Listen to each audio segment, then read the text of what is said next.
Thank you, Maria. A very good morning to everyone. I can see that there are not very many men in the room.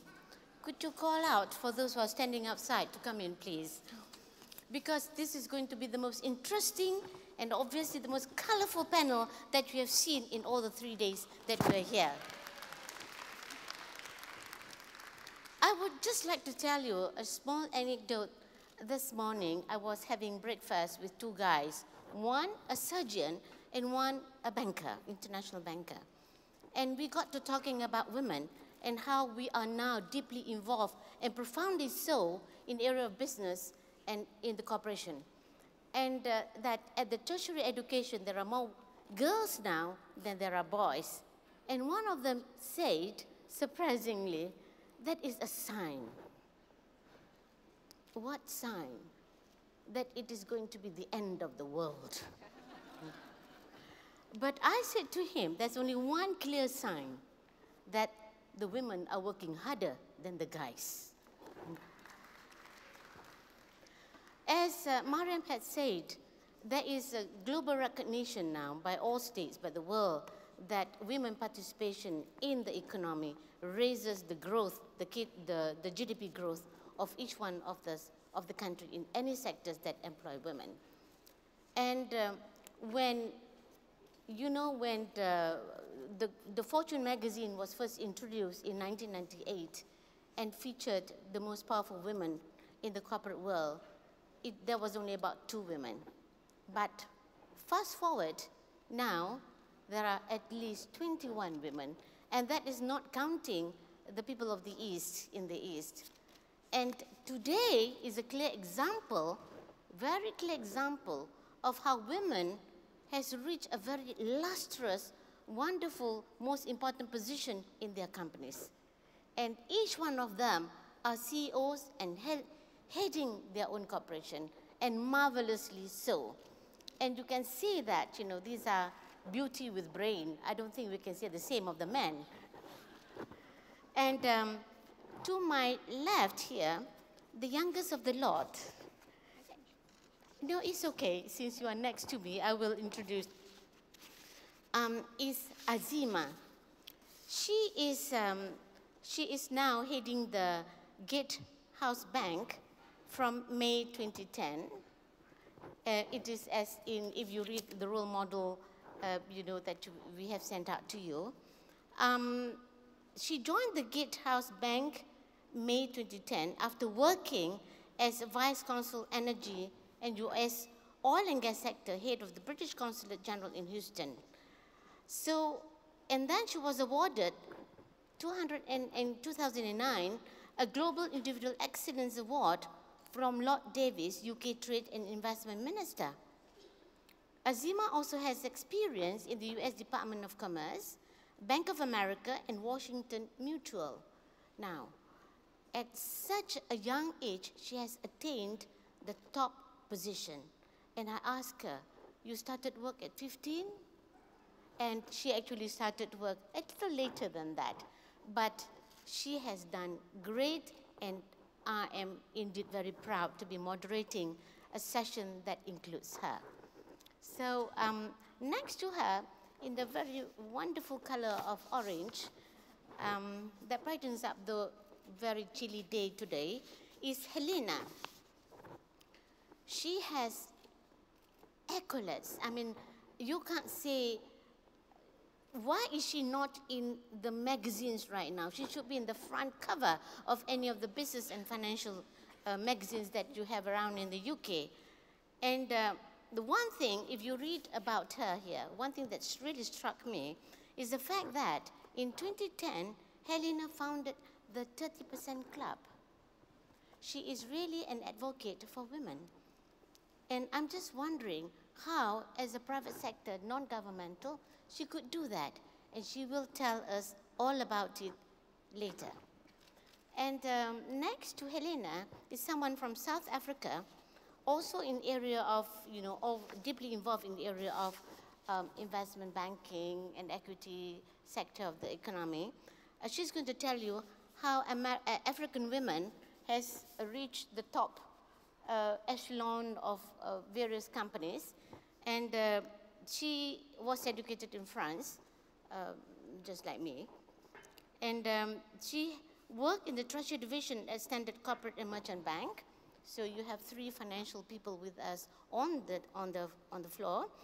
And she received the Chevalier de la Légion d'honneur from the French government. And of course, she has diverse knowledge of banking, capital markets, international investment in South Africa.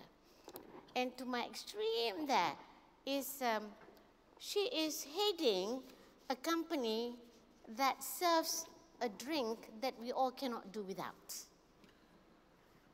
It is Coca-Cola. And you know, she hates the Coca-Cola Morocco and Equatorial Africa, and began her entire career in Coca-Cola until she comes up to the very top now. And you know, it is amazing.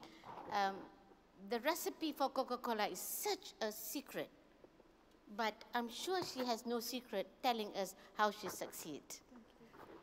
Okay. You see 4 wonderful, great ladies with high achievements. Does this mean that the glass ceiling has been broken? I would like to have your take on this, starting with Azeemeh, because you are closest to me. How, at such a young age, you have reached the top of the pinnacle? Was there a glass ceiling, or you did not feel it at all? I hope I'm not at the top yet. I hope I still have. We are putting words into. I hope I still have a. I hope I still have a. You know, I'm still crawling up there. I feel very honored to be on the panel with you and these distinguished ladies today. One thing before I begin to answer this question, I'd like to start with by saying is, let's break the myth here, ladies. We don't need to be perfect. Society tells us today, in order today to be successful, you have to be super smart, charming, submissive yet assertive, sweet, mother, wife, daughter, sister, cook, cleaner, encyclopedia, beauty queen, and corporate executive.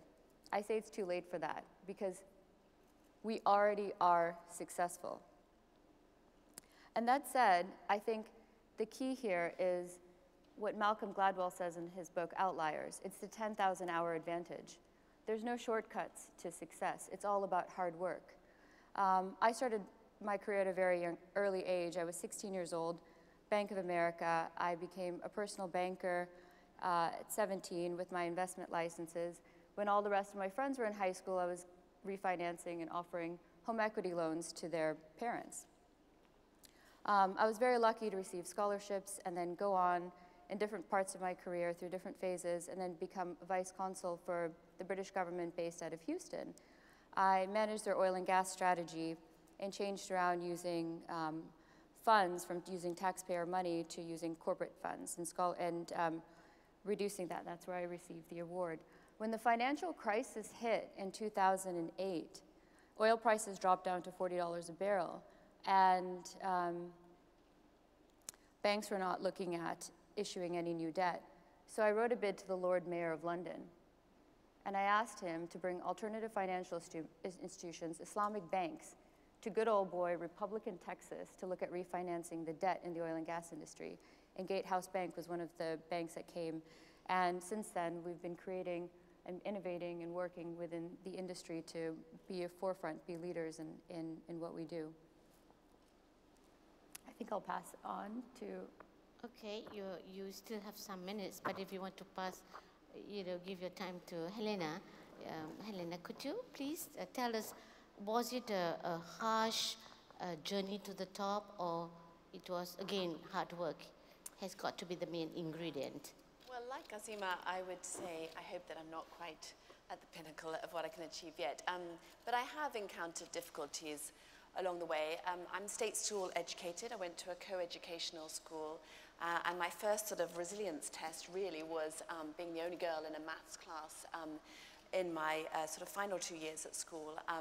And to boot, I wasn't the best at maths either. I had 2 male maths teachers, and it was a real sink or swim time, but actually has stood me in good stead. I had to work a way through that. I studied philosophy at Cambridge University and sort of fell into fund management, and soon found myself, I spent a couple of years in New York, but then I found myself the only woman in an all-male team of fixed income fund managers. And then I had my first child. I have to declare right at the start, because it's a big part of who I am, that I have 9 children now, 6 daughters and 3 sons, so I have vested interest in the next generation. But when I had my first child, I did encounter overt prejudice, but I had to make a decision. Was I going to try to change everything about a culture of a company that I was in, or was I going to seek a new opportunity? And I joined Newton, where I'm currently the CEO, and found there a much more meritocratic environment. 7 years later, I joined as a very junior person. I was the chief executive. By then, I had 5 children, and the youngest had just had their first, second, and third birthdays. So it was quite a chaotic, hectic time in my life. But I feel very grateful for the fact that I was given an opportunity. Obviously, I had to seize it. And I feel like I've always been quite confident in my own sense of purpose and worth. It's not that I hope, felt conceited along the way. I've always felt the need to improve. But I have felt that I've had an environment that has allowed me the opportunity, and I've been able to take it. Now, when I became chief executive, I had absolutely no idea or thought that I would do things around women in business. I wanted to succeed in business. But several years into that role, I found that a lot of younger women were asking me about how to combine a corporate life with having a family, or a large family in my case. And I did initially, for BMI Mellon, which owns Newton, I set up a women's network.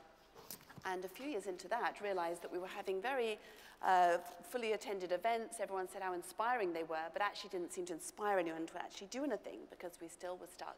Relatively few women at senior roles.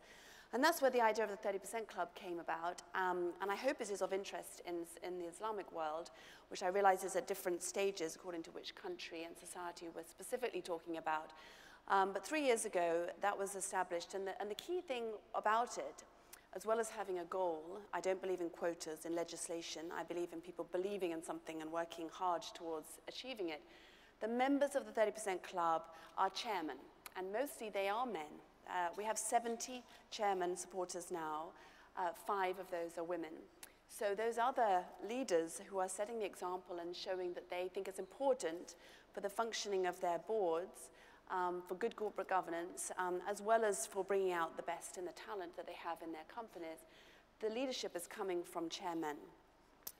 And it has been, though, very sustained hard work since then. I mean, some people have said, a bit like Azeemeh is sort of pointing out, there isn't a sort of magic answer. It's a lot of hard work to get to the top. But this has involved a real sustained, collaborative, concerted approach. It's my slight regret this morning that we are a panel just of women, because I do think that the involvement of men in improving the opportunity, as well as trying to lead in terms of managing a more gender balance throughout organizations, it does require the involvement of men. And obviously in the Islamic world, you have had male leaders, such as Azeemeh at the end of the 19th century, setting really a modern path for feminism in Islamic society.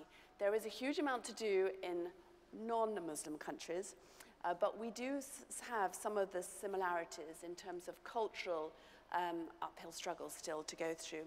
I hope that more women will do, as I have done, and slightly step out of their day job and take some leadership in this, because that also, I think, does help encourage other younger women. Thank you very much. Philisiwe, could you briefly tell us how you managed to be where you are right now, and whether it was a tough road that you have to walk on? Okay. Thank you very much, Chair. I'm sure most of you will be familiar with the challenges that existed in my country many years ago, that as a black person, I have listened to the other ladies here when they were talking about their own journey, but mine was very different and very tough.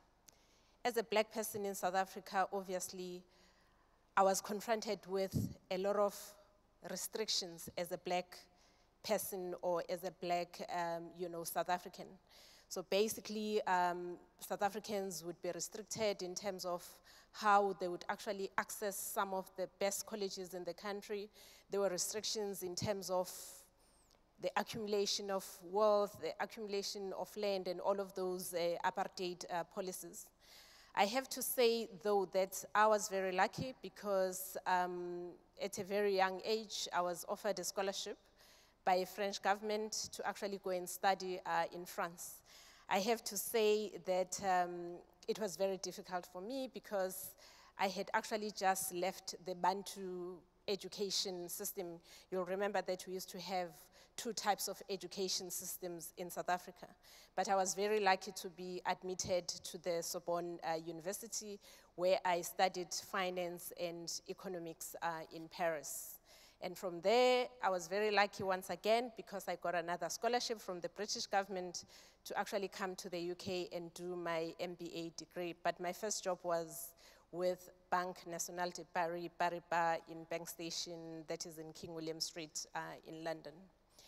Just in terms of my career and what I've been doing in South Africa, obviously I've been in banking, investment banking, private equity, financing, and the Reserve Bank in South Africa. But what I'm currently doing now, I was given the opportunity by the South African government to lead the conceptualization and the development of what we call black economic empowerment policies in the country.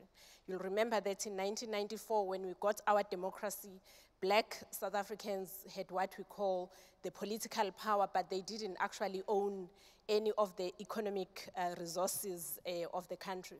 So we're actually confronted with a very abnormal situation in the economy, in that you'd have 90% of the population, which was mainly black people, that actually owned nothing in terms of the economic resources and wealth, and you only had about 10 or 15% of the population that owned almost 90 or 100% of the wealth.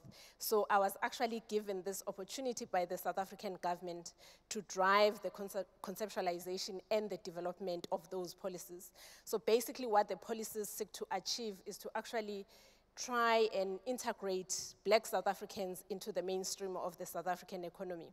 So when I was done with those policies, then I was actually given the opportunity to start a private equity fund that has the sole mandate of driving the implementation of broad-based black economic empowerment in the country. So basically what it does, it provides financing to SMEs that are owned by black people, but other forms of financing instruments to companies that have a partnership with black South Africans. So I have to say that it's been a very, very interesting journey for me, because it did not only lead to what I'm currently doing for my organization. I'm also chairing one of the major companies that the company that I'm chairing is involved in the construction industry. But when I joined the construction industry, I realized that I had to actually come up with a lot of creative thinking. I don't know how the construction companies would be structured in countries like the UK, but what I found in South Africa was that it was male-dominated, very pale.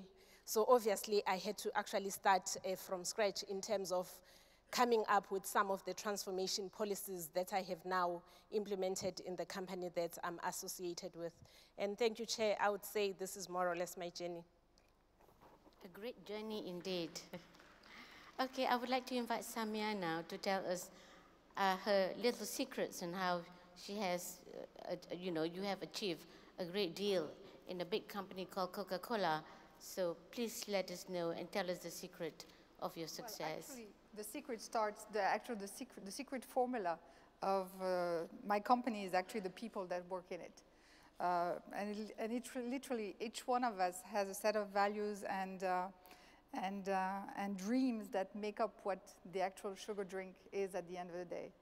And but my personal journey has been a journey that started I was born in a middle-class family, But one thing that was very important for my parents, and they teach me that, and it was the importance of education.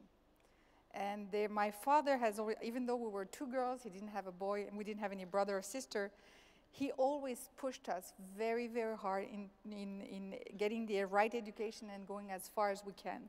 And this is something I kept throughout my life, and this is something I'm trying to teach to my kids, and also my colleagues and the women I work with in the communities that I'm involved in. Education is key. If we want to go far as women and as citizens in general, education is the most important element. The other element is to have a dream. And luckily, my dream was to get the highest education possible and then move from there. So I always wanted to pursue my education and get an MBA from the US. My parents, from a middle class social environment, didn't have the means to get me there. So I fought. And I fought to get a scholarship, and I still see the lady from the USAID that gave me that scholarship. And I see her very often, and she always remembers me as the one that never gave up. And because I was young, I didn't have any work experience, but I still wanted to get that MBA scholarship to get into the US. And I think she gave it because she wanted to get rid of me, not because I deserved it, but that's the point. But it tells you the story, it tells you the lesson about, you know, going after your dreams and pursuing them and never give up. I got my MBA, and I started with different companies, but my end dream was actually to work for Coca-Cola. And I've been there for the last 16 years, and the last 16 years, and I hope the next 16 years will be as fun as the moments I spend in the company. And it's because every day is different, but I make the day. It's up to me. If it's to be, it's up to me. And it's really, it's how you want to dream it, how you want, and it's when you dream it and you know what you want, you go after it. There's a Madame de Sévigné she was a writer from the 18th century that once said, if you don't know what you want, there's a very high probability you won't get it. And that's a lesson that I also keep in my mind. As a manager, and this is something I tell to all my associates and my family as well, get your dream, set your goals, and go after them. Never give up. It's not going to be easy. It was not easy in the Coca-Cola company, but you have to work at it and make it happen. And when people know what you want, and when you work hard at it, because it's a hard journey, there's a very high probability you'll get it. Thank you. Before I go on my second round of questions with our speakers here, our panel speakers, I would like WIEF to take note of the fact of the suggestion made by Helena, which is really very true, that we must have on the panel men or even a man moderating, because otherwise we are talking to the converted. We need them to give their views, and honestly, honest views. But I think I will, please try to formulate your questions, because it's going to be a lot of question and answer sessions after this. I would like to go back to Azeemeh. Azeemeh, what do you think, if you talk about women in the corporate world, what is it that hits you most? Have we done well? Have society accepted women as assets of the world, as the main resources that are not fully capitalized yet? What is your take on that? Yeah, I think, women represent a growth market larger than India and China combined. It's huge. 80% of global consumer spending is done by women. 20 trillion in global spending. We own 25 to 33% of the businesses. Women made $13 trillion last year. So corporations have to take notice. They have to be inclusive and make it conducive for both men and women. I think women can add all of these great things to help corporations in the future, which is our platform, technology, innovation. If you're not tapping in to half of the world's talent pool, then how are you ever going to succeed? Yeah. Okay, you are depriving yourself half of the world's resources, effectively, Absolutely. Isn't it? Okay, taking from that, Helena, the facts are there, the evidence are clear, that each time you you bring in a woman onto your board, for example, the productivity and the results are very positive. But why is there still, people who are dragging their feet to make this, to fully utilize, if I can use the word, the women that are really precious assets to the nation? Well, I have to say in the UK, there has really been a shift in the mindset about this issue, and I don't really see people dragging their feet about the why now. It's the how that is the challenge. 3 years ago, when I was writing to chairmen to ask if they would support the 30% Club initiative, I had a very patchy response. Some who completely got it, and others who, well, to put it kindly, were dragging their feet. I think that the zeitgeist here certainly has been around, what went wrong that led up to the financial crisis, and particularly a lot of scrutiny put on bank boards of those companies that had failed. Royal Bank of Scotland was an obvious example that had 18 members on its board, far too big, and only one woman. Just lacked diversity on many different dimensions as well. So I think since then what we've seen is actually people, men and women, come around to the view that, I don't have to make the argument anymore about why it's important. The business case is well understood, which is exciting. And I've been in the markets for 25 years, very little progress in the first 22. This is a very sharp acceleration. We're now at 19%, close to, I think we need 8 more women on FTSE boards to get to 20% women on the boards by the end of this year. Now that's still obviously very significantly a minority, but when we started 3 years ago it was 12%, and we've been stuck at 12 for the previous 3 years. So I come with a message of hope, really, that argument has been won certainly here, and I would love to be able to utilize the learnings from the last 3 years, because I'd worked on this change, as I say, without effect, previous 5, and just seeing the difference, that a different argument and involving men and being very concerted about it. Last thing I'll say is I went to, the Financial Times had its 125th anniversary last week, and Mark Carney, the Bank of England governor, who's spoken very convincingly about his view that one day we should have a Bank of England female governor, in the run-up to his speech, I was literally standing in the room, and men were coming up to me and saying, talking to me, almost bragging about the initiatives they were undertaking at their law firm or their business. Now that is such a difference, and like I would have had to implore people 4 years ago. And in that very short space of time, I can't overemphasize what an exciting change it has been in the dialogue here. Great. I think maybe Bank of England should look at Malaysia. Yeah, we've had our governor of the central bank, a woman who have been, awarded as the top best central banker for 5 years now. I think, I suppose we should let Mark Carney have one turn. Yes. Anyway. Okay. Philisiwe, how do you think the women in Africa, for example, as in general, how do you think the future is in the corporate world? We're going to be very specific. We're talking about the corporate world. Thank you, Chair. I think for me, from where I'm sitting, I really believe that for the few women who happen to be in these leadership roles and positions, that it's actually our responsibility, Madam Chair, to be the agents of change and transformation in the companies or the boards that we actually sit on.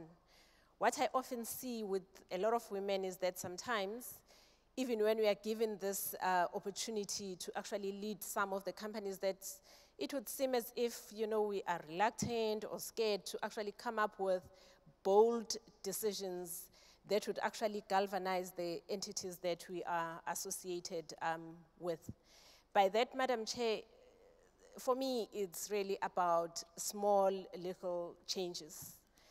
So that when you're sitting in the boardroom, we should not be too scared to actually ask some of those very uncomfortable questions.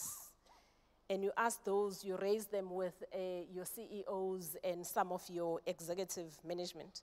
Just to give you an example on some of the things that I've introduced in the companies that I'm associated with.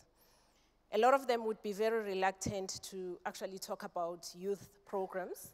When you walk into the boardroom, they will be bombarding you with all the financial whatever statements with a lot of financial information. I'm saying it's a lot of good work, but there is nothing that actually stops us as boards to talk about issues that will actually shape our future. So one of those things that I'm very passionate about would be the youth development.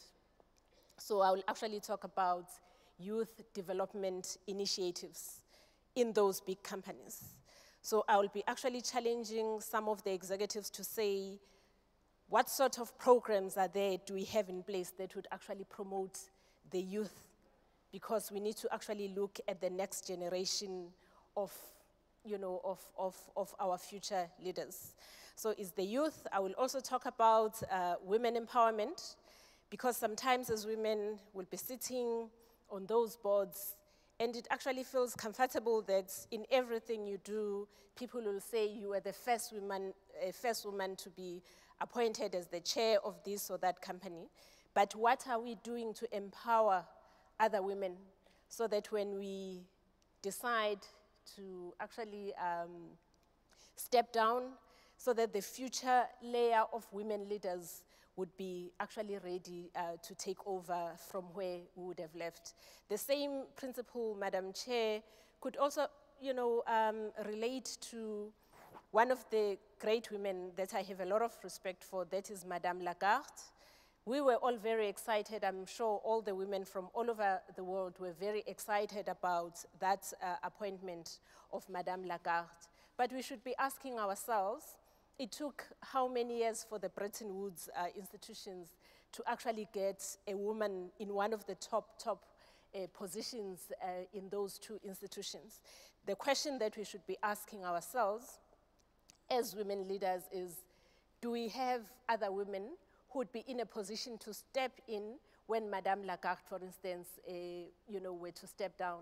The same analysis would also apply to one of our own, and that is Dr. Nkosazana Dlamini Zuma, who has just been appointed as the president of the African Union, in Africa.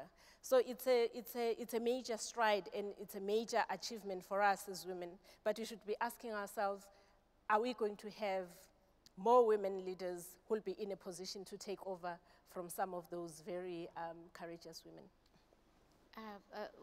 Question and answer after I finish with Samia, okay? Samia, you said just now that your dream was to work with Coca-Cola. Why? Do you have the preconception that Coca-Cola provides a very healthy, friendly environment for women to move up the ladder? And now that you are there as heading the company in Morocco, what is it you're doing to empower more women, to train them so that they come up, just like what Philisiwe was saying just now? Are there other talents that can come in to move into your position? I mean, once you leave, of course. Well, actually, when I decided to join the Coca-Cola company, it was because of besides the product it was selling and the fact that it was the beacon of happiness and it has an incredible impact on the economies and the community in which we worked. The one element was actually the place of women in the workforce at the Coca-Cola company. And one thing is that the company has been very clear in its vision 2020 about the importance of women in the business, internally and externally. And I'll start with internal and then I'll talk about the external impact. Our chairman in the vision 2020 that we established, it was made very clear that by 2020, 50% of the women should constitute the middle to top management. So that was a clear statement with very clear KPIs. Every year we track that, and actually we're in a very good position to achieve that goal. The second element, that we've established a Women's Leadership Council made up of 17 very capable women from across the world within the Coca-Cola system that are actually working on advancing the women agenda. And actually, it is the woman agenda, but actually it's a workforce agenda. I want to make it very clear that yes, there's a little bit of a tweak towards adapting to a woman's needs, but actually at the end of the day, what we come up with and the recommendation that we're implementing are for men and women. The society is moving quickly and swiftly, and we need to adapt also to single women, single parents, being a woman or a man, you know, and it's something that we as a company, we need to adapt our workforce to, against. So internally, very clear KPIs in terms of why women should be in top management and how we go about it, and also women council that works on improving and making sure we actually tackle the issues that some women, I mean, the women may be facing in their day-to-day lives that don't allow them to actually succeed as quickly as men. The other element, and that's the external factor, the external agenda of the company, and I really want to emphasize the fact that it's not philanthropy. It makes business sense. As Azeemeh was saying, it's women manage about $20 trillion year on year of spending. It represents, the economical impact is higher than China, India, and the US together. This is big business, and it makes absolutely sense that we actually empower more women worldwide and on a day-to-day basis. And we have a program and a pledge that, again, the company has committed, which is to empower 5 million women by 2020.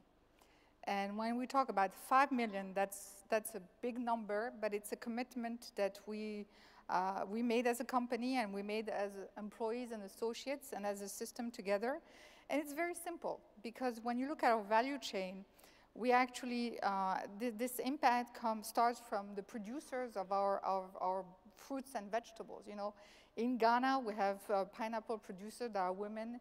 In Kenya, we have mango producers that are women. In Morocco, we have orange growers that are women. And it starts from there, about allowing them to be successful in their business, and these products will be incorporated in our products. It's about all the recycling, the women that are recycling our products. Once we produce them and you consume them, there's a big chunk of the population that actually recycles our products and make great products, recycled products out of them. It's about our distributors. You know, in Africa, majority, it's a bit less in the Arab world, but in Africa and the Philippines and Asia, a big proportion of our customers are women. You know, the shops that we deal with every day are handled by women. So it's about how we educate them, give them the business acumen to be successful and grow their businesses together. It's about all the artisans that we work with as well. So it's a whole value chain that we work with, and we try to grow and prosper. And when you look at what stops some of the women to be more successful than what they are today, there are very simple 3 elements. The first one is access to education. So within this 5x20 program, we focus a lot on educating these women and giving them the business acumen to be successful. The second thing is financing. So again, we partner with the UN Women, we partner with the Bill Gates Foundation, we partner with the Catch Foundation in Pakistan. We have a large array of partners where we work with to actually provide the financial support for these women. Last but not least is about networking. Actually, one of the reasons why women are not as successful as quickly, they are successful, but their speed to achieving their goals is a little bit lower. It's actually networking. So we actually provide, as a company, a forum for these women to network and to actually be successful. Thank you. Just one last question from me to whoever wants to answer this, okay? Women are often said to be women's worst enemy. And we often blame the men sometimes for not providing the right platform for women to rise to the top. We have 4 iconic women here on the platform with us. How do you debunk that? Can you debunk that? That no, women are not women's worst enemy. We are, you know, Samia and Helena, for example, are true advocates for women.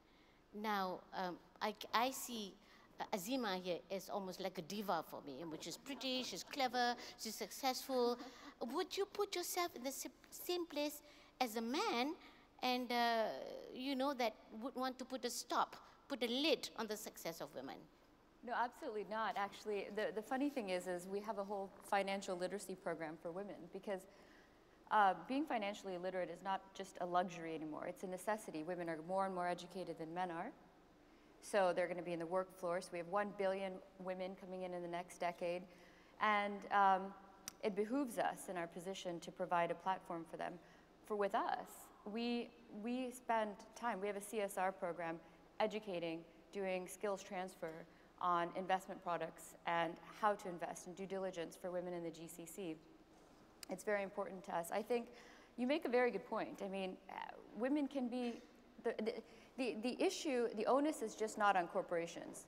And believe it or not, the issue is not men. That's not the problem.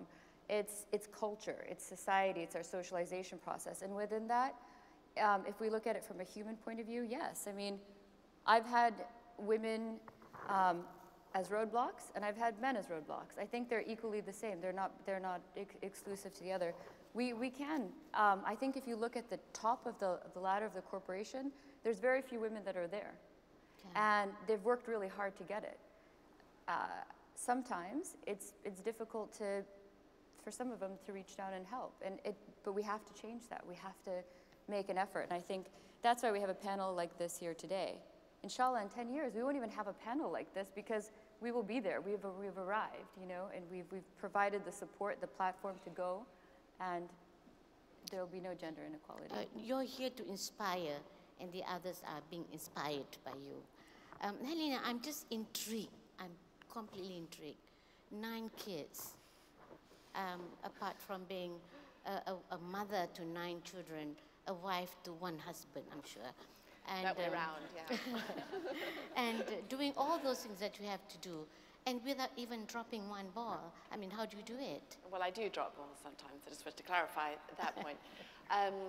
Well, there's a dynamic to having a big family, certainly. I don't wish to imply that they all look after each other, but there is an element of that, and I think it's great fun for a large family. I was one of 2, and quite a lot older than my sister, so very different dynamic. You know, to be honest, in our household it works because my husband's at home. He was a journalist, and he went freelance when we had our 4th child. And again, this point of, you know, having a discussion, working out, you know, well, I thought it was just a normal conversation for a husband and wife to have about how we were going to make this work.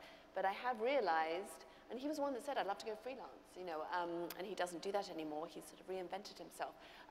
But he was the one who said he wanted to do that. And I've realized now that that was a very unusual conversation, that there is this sort of autopilot in much of the world, which is, you know, that the woman stays at home and looks after children. And I definitely believe that men and women are quite different, and often that children, you know, that my children, you know, have a different relationship with me than my husband. So I don't believe that we're interchangeable, but I believe you can bring up happy, healthy, secure children as long as they have stability and a carer. I have to share one little anecdote. Apologies if anyone's heard this one before, but as I mentioned, I have 6 daughters and 3 sons, and I asked my middle son a little while ago what he wanted to do when he grew up, and he looked at me quite puzzled, frankly, and he said, well, I thought I'd stay at home like Dad. You know, so I'm doing my bit for the role model, you know, but there is a sense of people being used to something. You know, that just showed me he's used to that. I think much more than your husband being understanding and all that is the company, because usually a company would be so appalled whenever a woman gets pregnant, you know, then she's going to go on maternity leave. I have to share one more on that point, because I remember telling my boss at the time when I was pregnant with my 6th child, I remember the sequence was I'd become CEO of Newton, and not long after, and then I had 5, I became pregnant with my 6th. And, you know, there was a look of horror on his face, but he was trying to disguise that fact. So I heard myself saying, well, Ron, as his name was, I said, it's not that I'd gone from 0 to 6 in one fell swoop. And he looked at me and he said, no, he said, it's only a 16 2/3% increase. And I said, oh, we could look upon it that way. So, you know, but I haven't taken, you know, endless maternity leave, and I think that is a whole nother topic that we might want to get on. Very quickly. Yes, Samia, you have something to say. I just want to add, it's also, I mentioned earlier, it's about clear communication and information and goals. You said goals. I'll just want to share a quick anecdote. When I signed my my hiring contract with my boss, the first time I met my boss, I said, you know, before I sign this contract with you, I just want to make something very clear. I am 30 years old. I want to have my first kid before I'm 35. So I'm going to give you 3 years, and then I'll start working on my child. And he looked at me appalled, you know, how could I mean, he was like shocked that I could actually tell him that, because he was never accustomed to having that type of conversation.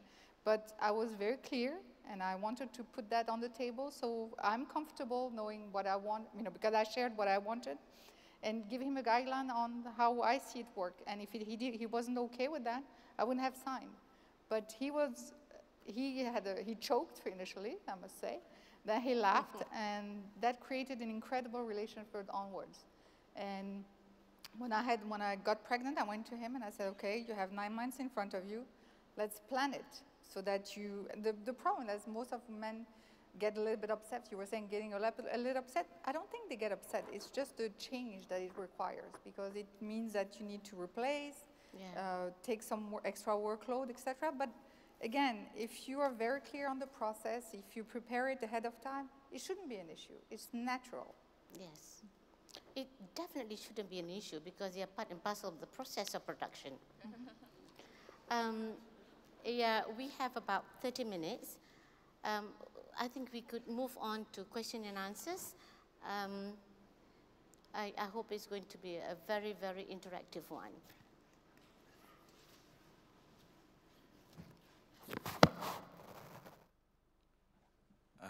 Good morning. My name is Dr. Ali Khurshid from Reading University, UK. I did write a chapter in one of my books about women, the role of women in Islamic finance. And my findings was that a study that have been made in America questioning women, why they are not rising to the level of managerial in finance. And the questions, the majority of the answers came very negative. That is, the women say they didn't get enough opportunity, or the men have been pushed out. And when Nancy Reagan was asked about the same question, did you rule United States when Ronald Reagan was the president? And she looked at them and laughed and said, men are the head and the women are the neck. So they move the head where they like. Anyway, that just to translate that I think women are lacking push, or they need another push to take a lead in finance in general and in Islamic finance in particular. I think it's because are they frightened to apply for the jobs or get into the jobs? I'm not too sure. So perhaps the distinguished ladies can, put a light on this. Yeah. Well, Azeemeh? Well, I work in the Islamic finance industry, a fully Sharia compliant bank. And I must say that women are underrepresented in Islamic finance in the West and in the Middle East. However, they are not underrepresented in Malaysia. Yes. And our business just expanded to Malaysia, so I've been visiting, and I am so impressed by the women of Malaysia, really, because every other woman, every other corporation I walk into, the head decision maker is a woman. And it's not a Muslim thing, because they're in hijab and they're performing, and it's a great example to export this. This is why these platforms are so important into the West and into the Middle East. I did not introduce myself properly just now. I was just the chairman of the Women Business Network of the WIEF.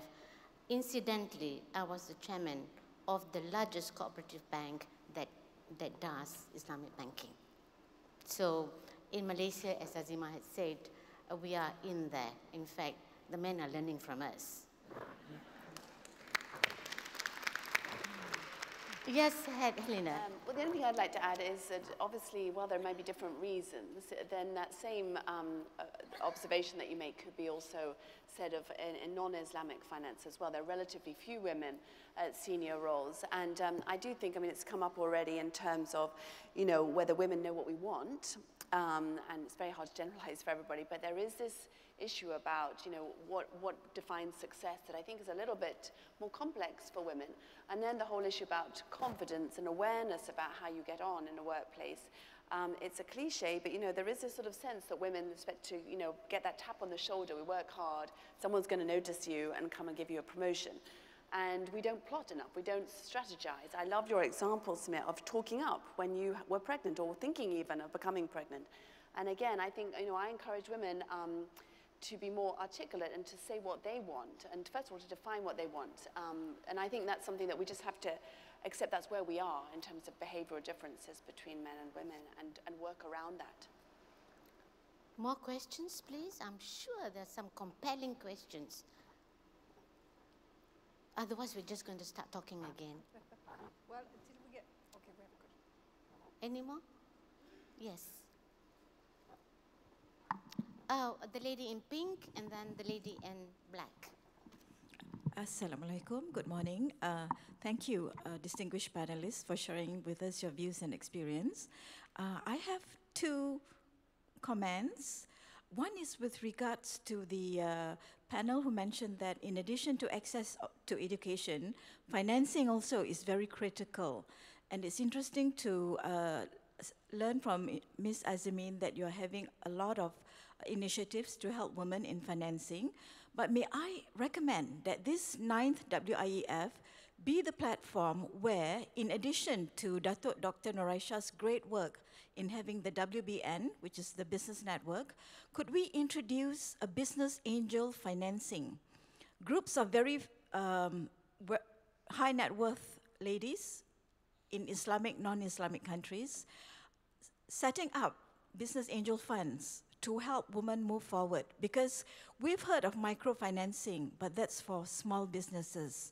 But if we want to help women to move forward in more high-tech industry, before they can move on to venture capitalist and private equity, they need to come to this first stage of early stage financing, which needs business angels. And normally for women, it's quite difficult to approach male business angels. So if I can recommend that a platform from this 9th WIEF is to have women angels.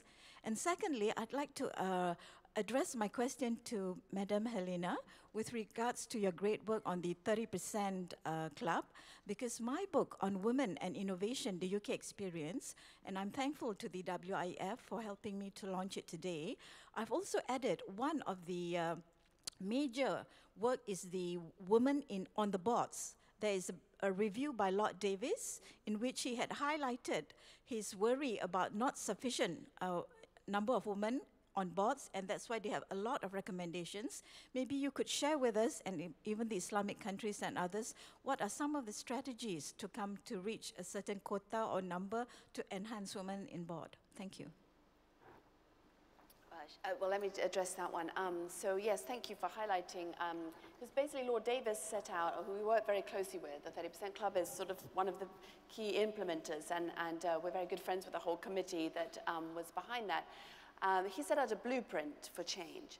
And I've been arguing with quite a few countries who said, well, the trouble is we don't have a Lord Davis, or we don't have existing, at the moment, a 30% Club type initiative.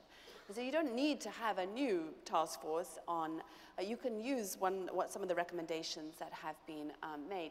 So for example, one of them was asking companies to specify their own goals. Again, this is a voluntary business-led change for the proportion of women, not just on the board, but on their senior management committees. And when the report was published, they were asking for those goals in 5 years. So again, that's something that I think was a sort of natural thing that could be translated or exported. Another thing was the executive search community, where we, I think have struggled a little bit over the years to ask them, not just around the gender issue, but to break open the lid of the great and the good that would always be considered for board positions. And they've developed a voluntary code which requires at least 30% women on the short list, or the long list, sorry. I think it should be the short list, that's why I said that. And then we've had a change to the corporate governance code, and we have a very defined comply or explain code here, and that has been amended to ask boards as good practice, so it's not legislation, but they have to explain why they don't have diversity policies for their boards, including around gender. These are very clear. There are 10 recommendations. I have to say, when I submitted response to the EU, which is more pro-legislation than I am, I distilled it to 6. And I would be very happy to share with you which ones I think are relevant, or combine a couple, just to make it a little less daunting, I think, for anybody thinking of adopting this approach. But the final point is, what it has done is set out that it's not just one silver bullet. You have to try, and we've, I think, got across this as a big cultural shift, But you have to therefore work on a number of levels, in a number of areas, and pull it all together. And that has been the real change in the pace here. Any more questions? Yes, please. Assalamu alaikum. My name is Annika Shah. I'm 21 years old and I recently graduated and I've entered the world of work in the finance industry. My question is, Samia, you mentioned that you have to dream big or that you have to know what it is you want in life. And my question is, did you always know, or it goes out to the panel, did you always know what you wanted in life and if this is what you wanted? And if it was, how did you go about finding out what it is you want? I mean, for myself, I'm just starting out, and I'm finding it difficult to, tunnel vision as to what it is I want to do. I know I have like interest and passionate about certain things, but in terms of exactly knowing what I want to do or where I want to be in 5, 10, 15 years from now, I just want to see what would be your advice. And I have a second question. It's maybe to do, Islamic finance. Coming from like mathematics with finance degree, I feel like, with my beliefs in the finance industry, perhaps Azeemeh, you could answer, how did you go about progressing in your career alongside not conflicting with your beliefs or, major part of your lifestyle? Thank you. Thank you. I'm going to try to answer at different levels, and I hope that suits you as an answer. The first one is one of the issues women have is they want to be everything, they want to be successful, they want to be superwomen. First thing is they do not have to be superwomen. Nobody is asking them to be superwomen, but they are very demanding on themselves, and sometimes they don't go the extra mile because they're not confident enough or they don't think they can do everything at once. It's a question of timelines and speed. So that's the first point, that you don't have to be successful every team all the time on every level. You have to choose on what are the most important elements you want to work on at today, and then what's going to be tomorrow, and then what's going to be the next day. So going back to the dream. As a child, I knew my dream was to get educated and do my MBA in the US. Then my professional dream was to be successful in business. And my third dream, which is as important as all the others, if not more, was to have a family and raise my have a balanced life and raise my kids to be good citizens and good people and be balanced in everything they do. And this has evolved with time, so you don't have to set yourself goals that are, a lifetime goals. You go as you go, set up your timeline and the goals you want to achieve within your timelines, and that should be okay. And if you don't do it in year 1, and if you do it in year 2, it's okay. It just don't give up. Never give up on your dreams. That would be the first thing. The second thing is, it's again, it's about choices. And what's personally my impression, and that's really my reading, is we want, as I said, women want to be everything all the time. No, and it's like, at a certain point in my career, my kids were important, so actually I voiced it, saying, the travel is a lot, so I mean, the mobility is an issue for me, because right now I have small kids and I want to stay at home to be able to raise them and provide them the good foundation. And I voiced it, and we worked it out with my management so that I was not, I took myself out of the mobility list of people that can go out as an expatriate for a little while, and we set the timelines, and I focused on, and that allowed me at that point of time in my life to focus on my kids a little bit more. Then when they grew up, I'm back on the mobility list saying, hello, I'm back again, and it's okay. It's just about know what are your drivers, what's important for you, and work at it and make choices. Don't be everything. Just make your choices, know what drives you, and go after that. I hope that answers your question. Thank you. Philisiwe, you want to add something? Yes, I wanted to add something. I think it has to start, you're still very young, from the time when you choose your electives at university. So that choice should actually drive you in actually saying, if I take these electives, where do I think those electives will lead me to. Like in my particular, situation, for instance, I remember when I was doing my MBA here in the UK, we used to be 4 or 5 in the electives that we had chosen. They were very difficult electives because I majored in capital markets and corporate finance and all of those things. So I'm just saying, when you are still very young, you may actually think, oh, some other people are doing, the easier part of the program, but it helps to actually invest from a very early stage. The other issue for me that has worked really well is to actually try and find a mentor, because it can be very difficult, especially when you're still very young. But just identify somebody whom you could call your role model, and then you approach them, and then you just ask them to provide some mentorship. Because it is an art, it's not, you don't just wake up and find yourself in a leadership position.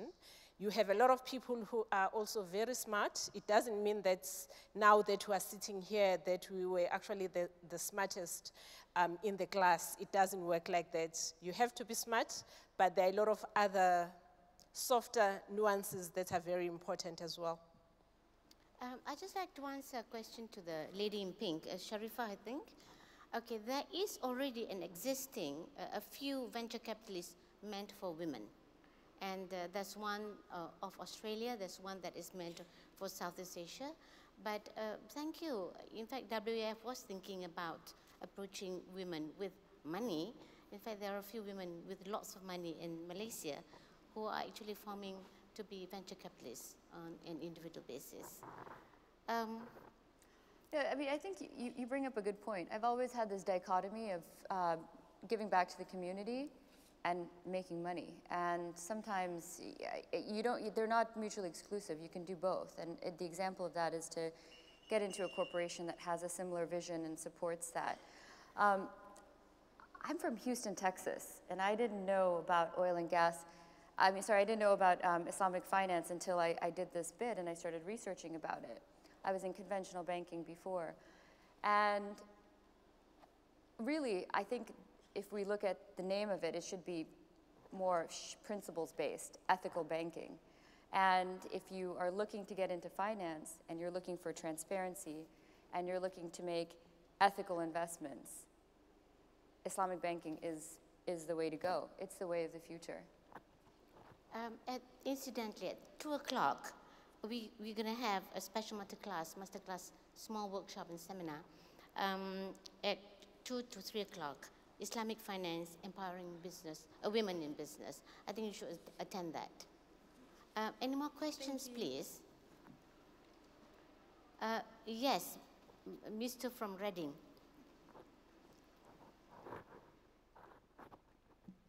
Can I just make a comment, please?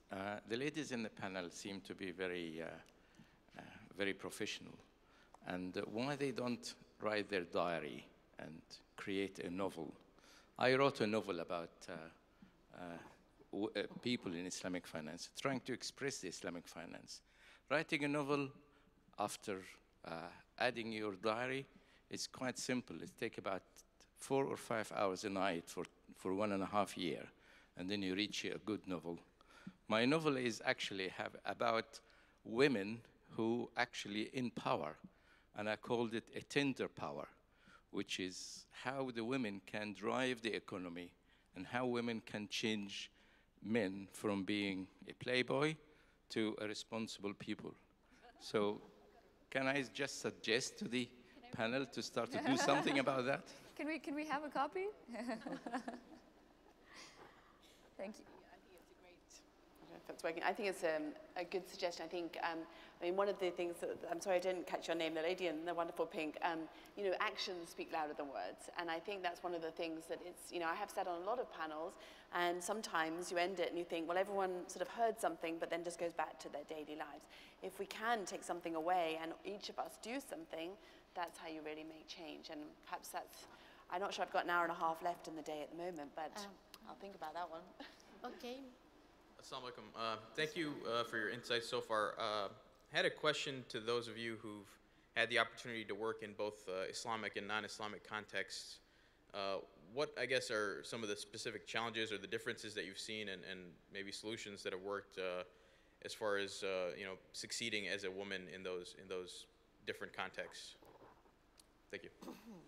So, yeah, I've worked in both conventional and Islamic. And it's really interesting, really interesting, because I've worked in two male-dominated industries. I worked in oil and gas, and I've worked in finance. And perception-wise, you would think that you would have a harder time and more issues in the Islamic world, being a woman. But I say that's completely the opposite. It's actually much easier, and men are much more respectful in this line of business. And there are obstacles in the corporate world, which is totally different. But if you look at it from an Islamic versus a conventional context, I think that my experience working in the East and the Far East have been pretty amazing, and something that we need to share. Having this platform in London also gives an opportunity for non-Muslims to see it's a very, very great way to do business. And you're very, very respected as a woman, completely opposite to Western perception. Yeah, if I may build on what you're saying, it's absolutely right. I mean, I worked in the Western world and the Islamic world, and it's absolutely true. There's a lot more respect for women in the Islamic world than in the Western world. Although it's pretty much the same, but you feel there's a slightly more respect in the Islamic world for women. What's important is whether you're in the Islamic or non-Islamic environment is to explain why you're doing things. We always say women, Doctor, you were saying earlier on that women could be the woman's worst enemy. I think it's coming from the fact that we don't explain. I mean, how many men actually deal with women in their business world? Not a lot. So I can actually understand why it's difficult for them to manage women, because there's not a lot of them. There's a lot of stereotypes. And for women to be able to advance, they need to make the effort as well to educate men on what bothers them, what they like, what they don't like, what they accept, what they cannot accept, so that there's a communication going on.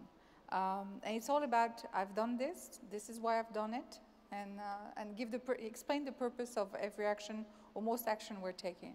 And that creates that communication platform that takes away a lot of misinterpretation or stereotypes.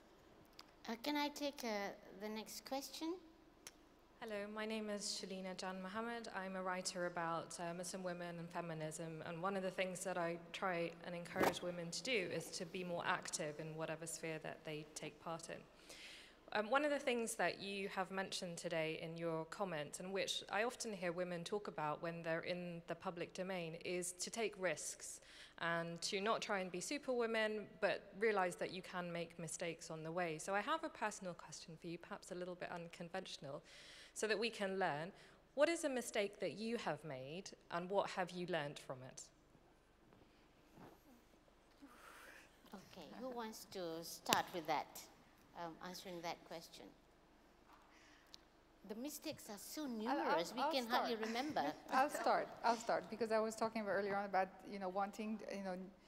wanting to be a superwoman, everything all the time, etc. I'll start with a personal story, and it's really about being a woman, because as women we're the wife, the mother, the daughter, the sister, the friend, everything, and you can't be all of that all the time. I remember one day it was in my early work life. I was having small kids, and working through the ladder in the company. And one day I came home and I was just like blah blah blah. I just explained to my husband, and I did this and that. He told me this, and I told him that, and I had to do that. And there's a work and the kid, and he looked at me very calmly and he said, "Darling, you're paid for that. I'm not." And that was an incredible lesson for me about, there are times for things, and I don't have to be a superwoman at work and being a superwoman at home, and I don't have to do it all by myself. And I think the learning from that is you choose your driver. I was saying to the young lady, choose your drivers, choose what's important for you today, and live the moment today. And tomorrow you'll do something different and based on your drivers. But you don't have to be everything, superwoman, super everything. And people don't demand that of you. And the mistake most of the women do is to think that they demand of us to be superwomen, and you can be mediocre on some stuff. Like I am the lousiest cook ever. And that's something I made clear to my husband from day one. And I have an extremely good support system in terms of cooking. But that's how I managed it. But don't have to be everything all the time. I'm happy to go next. So I have to say, I think I make mistakes every single day. Hopefully not every minute of every day, but make a huge number of mistakes. And for me, it's particularly around getting this balance. I mean, I don't actually think I have balance, to be honest. I wake up often at sort of 3 o'clock in the morning to do things that I've committed to do and tend to be over-ambitious about what can be achieved. But earlier this year, I made a particularly, I think there was some gains out of it, but I took on a particular project. I'm not going to name it because there were lots of people that a lot of it was writing on it. But actually it meant that at the weekends, for about 6 weeks, I was completely having to work on this project. I couldn't really do it at work. It was something that work had said I could do, but it took up such a huge amount of time. And there was one crescendo point where we had a 3-day weekend here, and I didn't really see my children. And I'm very ashamed of that. You know, it was sunny as well. I was stuck indoors. And I became pretty antisocial. And I learned that was my moment when I realized that I had gone wrong. I think the family have now forgiven me, but this was like in February. And I realized I had just taken on too much stuff. I mean, it wasn't that I had anything particularly to gain by it. I just wanted to do the project. And that's my most recent big mistake, when I just got it all wrong in terms of how I juggled things. Okay, very quickly, yes. I'll try to be quick. I think as women leaders, we actually want to be in charge and we want to be in control. So sometimes it becomes very difficult to separate the work that you do in your office and when you actually get into your home. And by the way, I'm married to a politician. My husband is a cabinet minister in South Africa, but I realized very early on that there's just no way you're gonna be controlling in the office and then you come to your house. So he deals with a very difficult portfolio. He's the Minister of Police in South Africa, but each time when I would actually see something happening within his portfolio, I would actually want to jump in and, you know, have a say in what was happening in his portfolio. So I've learned that I have to actually keep it in my office, and then he has, you know, to actually deal with the portfolio that he's responsible for. We're too controlling, so I'm trying to be less of that going forward. I think we have come to the end of our session.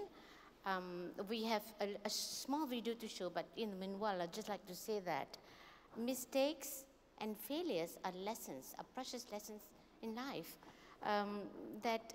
These are the things that actually teach you, effectively teach you, for you to progress much further. And then talking about superwoman, I think I am a superwoman.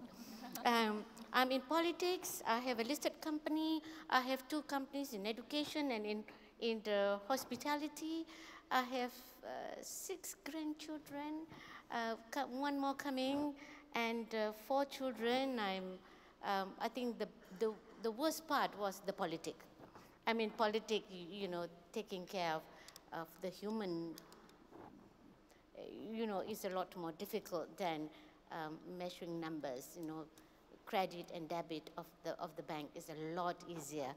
Okay, so I think that is maybe a mistake that I made, but I am still there. So thank you very much to all our panelists. And for the ladies and the guys, you know, they have listened to us, and I just hope that they heard a lot as well. You know, some people listen but never hear anything. So we just hope that, you know, if you are looking for talents, CEOs for whatever corporations that you're having right now, big ones, you know, there is a pool of talent here on the stage and in the hall as well. So thank you so much again, but I would like to end this with a short video of 1 minute 20 seconds to show the next initiative of the WIEF Women Business Network, which I hope you all will be part of.